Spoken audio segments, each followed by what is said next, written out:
Every PM job post I see says PMP required, right? But here's a stat that should make you really furious. 62% of hiring managers admit the skills they list and the skills they need don't match. So if half the requirements are theater, then what actually gets you hired? That's something to just think about. Let me show you what's happening behind the curtain.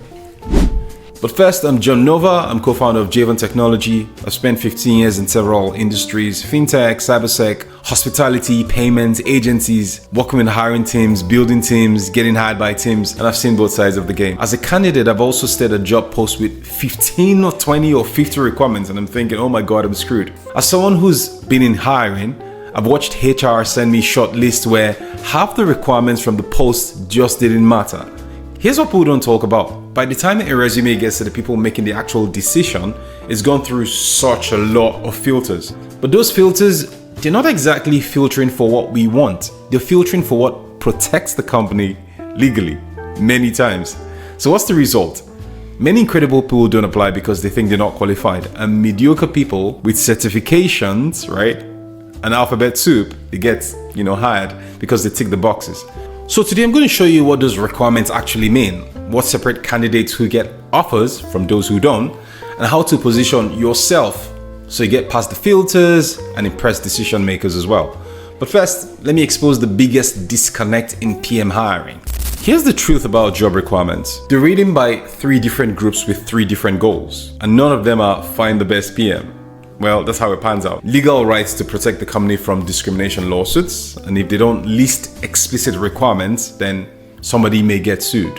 They get exposed, right? So they list everything. Now, HR writes them by copying the last job posts and adding whatever's trending. Well, everybody's talking about AI, so let's add AI, right? And then add AI experience, or Scrum, or DevOps, or CI/CD, whatever. They're not malicious, they just don't know what the role actually needs on a day-to-day.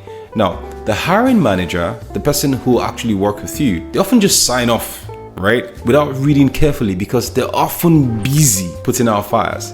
It's a jungle out there. Then 6 months later, that manager gets a shortlist and thinks, wait, why all these guys are identical? Where are the really interesting candidates? Here's the data that proves it's broken. Now, a LinkedIn 2025 research found about 62% of US hiring managers say there's a clear mismatch between posted requirements and what's needed. They know the job posts are wrong, they just can't control everything. The Digital Project Manager Salary Survey also found 65% of PMs don't feel paid what they're worth, despite having certifications, right? So salaries are going up slowly, inflation is jumping up. So that long list of requirements is not even translating to actual pay. So what matters now? I've been in enough hiring conversations to see the pattern. You see, when decision makers get a shortlist, we're not just checking, certification boxes. We're looking for 3 things. 1, evidence you've solved a problem similar to what we're going through. If we're hiring because our launches were late, what we're looking to see is you took over a project that was 4 months behind, restructured workflows, delivered by cutting scope and delivered on time and budget. This is not about PMP, it's about proof. The second thing is we're looking for signals that you can learn our world fast. You know what's more valuable than 10 years PMP experience in healthcare? 2 years in healthcare, 2 in fintech, 1 in SaaS. That person has proven that they can learn new industries quickly. In a world that's changing this fast, adaptability is beginning to really be tenure. The third thing is you can translate between business and technical stuff. This is the hidden skill nobody lists but everybody needs. Can you take a CTO's technical rant and turn it into something the CFO understands? Can you tell engineers why they're building something in a language that actually motivates them? Look, that's worth more than any methodology. Here's what's wild. Research shows men apply to jobs when they meet 60% of qualifications and then women wait for 100.